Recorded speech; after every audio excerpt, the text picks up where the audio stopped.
नमस्कार दोस्तों, मैं पल्लवी राय। आप देख रहे हैं भारत एक नई सोच। अच्छा, आपने ऐसी बहुत सी पिक्चरें तो देखी होंगी जिसमें एक छोटा सा बच्चा होता है जिसके पिताजी किसी सेना में होते हैं। आतंकियों द्वारा उन पर हमला किया जाता है, उन्हें मार दिया जाता है। फिर वो छोटा सा बच्चा परेशान होता है, उसकी मानसिक स्थिति पर बुरा प्रभाव पड़ता है और वो प्रण लेता है कि जिसने उसके पिता को मारा है उन कातिलों को वो मार कर रहेगा। और बड़ी कड़ी मेहनत के बाद वो सेना में भर्ती होता है और उन आतंकियों को आखिरकार मार गिराता है और यहाँ से हो जाती है पिक्चर खत्म।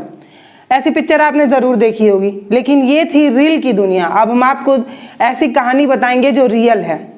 ये रियल कहानी शुरू होती है उत्तर प्रदेश के जिला कुशीनगर से। दरअसल ये कहानी रवीश की है, जिनके पिता जंगल पार्टी के डकैतों द्वारा मुठभेड़ में शहीद हो जाते हैं। आइए पूरी कहानी आपको बताती हूँ। ये पूरी कहानी सुनने के बाद आपको ऐसा लगेगा कि आप किसी पिक्चर के स्क्रिप्ट को सुन रहे हैं। पूरी कहानी दरअसल ऐसे है कि कुशीनगर जब बन रहा था उसके कुछ ही महीने बाद, यानी कि 30 अगस्त 1994 में ये घटना हुई। रात के कुबेर स्थान स्थित थाने के पंचरुखिया के पास बासी नदी एक है, जहां पर पुलिस और जंगल डकैतों के बीच मुठभेड़ हुआ। जिस मुठभेड़ में जिला के जो एनकाउंटर स्पेशलिस्ट दरोगा थे, जिनका नाम था अनिल कुमार, और उनके साथ साथ 6 पुलिसकर्मी शहीद हो गए। अब उन पुलिसकर्मियों के नाम में एक नाम शामिल था विश्वनाथ यादव। वही विश्वनाथ यादव जो रवीश के पिता हैं, जिनकी हम कहानी आज आपको बता रहे हैं। जब उनके पिता शहीद हुए तब रवीश 1 साल के थे, यानी कि स्कूल जाने की उम्र में उन्हें पता लग गया था कि बदमाशों ने उनके पिता का साया उनसे छीन लिया है। ऐसे में उनका बचपन बड़े संघर्षों में बीता। पिता की वीर गाथा को सुनते सुनते उन्होंने भी ये प्रण लिया कि वो पुलिस में भर्ती होंगे और उन्होंने ये निश्चय किया और ठान लिया कि पुलिस में जाना है। कठिन परिश्रमों से गुजरते हुए कड़ी मेहनत और संघर्षों के बीच उन्होंने अपना लक्ष्य हासिल किया।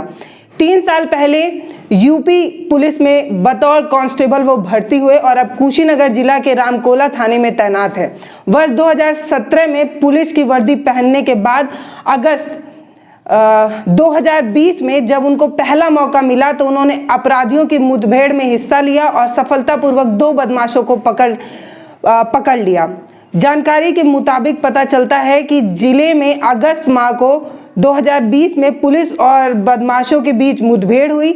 उस मुठभेड़ में 2 बदमाशों को पैर पर गोली लगने की वजह से उन्हें गिरफ्तार कर लिया गया था और ये वही बदमाश थे जिन्होंने उनके पिता की जान ली थी। आखिरकार उन्होंने अपने पिता की जान का बदला ले लिया।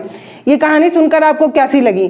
मुझे तो बड़ी प्रेरणादायक लगी और मुझे ये तो समझ में आ गया है कि जब आप कुछ ठान लेते हैं तो आप उससे कर गुजरते हैं। ये कहानी किसी पिक्चर की स्टोरी नहीं बल्कि एक सच्ची कहानी है। भारत एक नई सोच ऐसे तमाम पुलिस कर्मियों को कोटि कोटि नमन करता है जो 24 घंटे हमारी सेवा में लगे हुए हैं, हमारी रक्षा के लिए अपनी जान की बाजी लगा देते हैं। नमस्कार, आप देख रहे थे पल्लवी राय को भारत एक नई सोच से।